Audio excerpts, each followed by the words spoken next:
For Zero, there was a special challenge to keep the insulation value high and performance as well.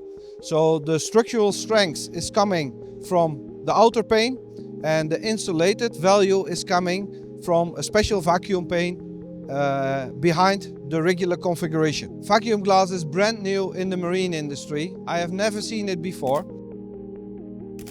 I'm Robert Nissink, I'm from the company Royal-Maritiem, and we are a turnkey supplier for marine glazing. And we create the highest reachable U value for this yacht. To explain what the U value is, for a single pane the U value is 6 watt per square meter Kelvin. You lose all the heat you create. We bring it back to 0.5, so it's the best performance you can wish in terms of thermal insulation. When you want to reach the highest standard for insulated value, you have to go back to a technology of vacuum glazing. Vacuum glazing is developed 20 years ago by Nippon in Japan, but during that time there was a system used on the surface of the glass. It was visible in the surface, so nobody wants that type of vacuum glass.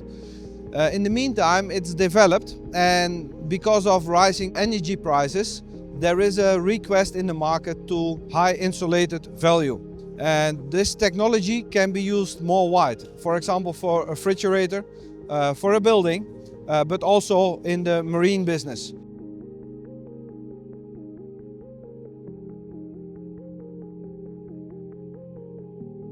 The biggest challenge is normally in a boat, you decide what the thickness should be based on the rules. For example, design pressure 70 kilonewton, and you will calculate what there is needed.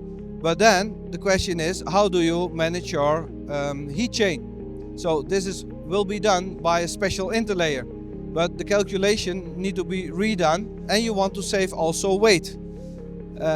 And all the components together from insulation, heat chain, safety comes together at a new point.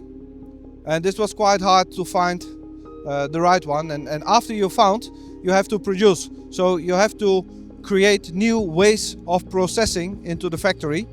And yeah, that's a challenge as well. But it brings new views for new products on the market. So that's great.